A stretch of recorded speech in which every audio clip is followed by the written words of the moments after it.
పరాభవ నామ నూతన ఉగాది సందర్భంగా పర్వయజ్ఞ మంత్ర ఆహుతులు సమర్పిస్తాం.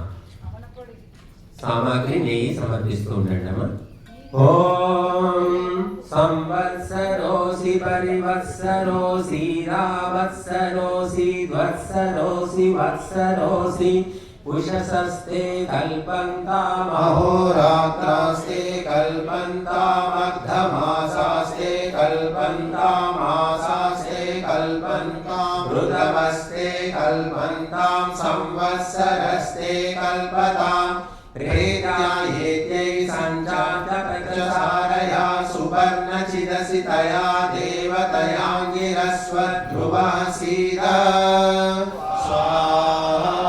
ఓం యమాయ యమసుమధర్వభ్యో వతోకాం సంవత్సరాయ పర్యాయిని పరివత్సరాయ విజాతామిదా వత్సరాయాతి త్వరిం యద్వత్సరాయ తిష్కధ్వరిం వత్సరాయ విజర్జరాం సంవత్సరాయ ఫలిగ్ని మృభుభ్యో దినస్కంధం సాధ్యేభ్యశ్చర్మం నమో స్వాహా.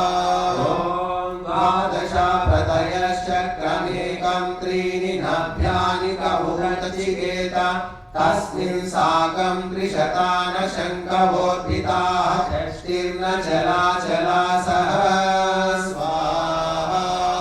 ఓం సప్తయుంజంతి రథనేకచక్రమేకో అశ్వో వాతి సప్తనామ త్రిణాభిచక్రమగరమనర్వం యత్రేమా విశ్వా భువనాధితస్తు. ఓం ద్వాదశారం నైతజ్జరాయ వర్వర్తి చక్రం పరిద్యామృతస్య ఆపుత్రా అగ్నే మిథునాసో అత్ర సప్తశతాని వింశతిశ్చతస్తు.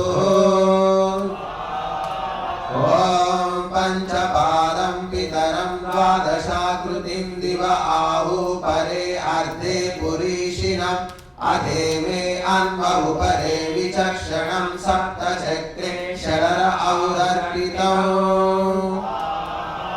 ఓం పంచారే చక్రే పరివర్తమానే తస్మిన్నాతస్తుర్భువనాని విశ్వ తస్య నక్ష్యాస్తప్యతే భూరిభారాసనా దేవ నశీర్యతే సనాభిః స్వాహా.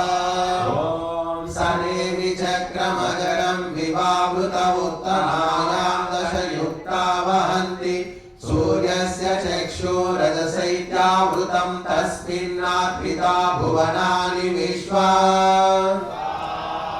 ఓం సంవత్సరస్య ప్రతిమాం యాం త్వా రాత్ర్యుపాస్మహే తాన ఆయుష్మతీం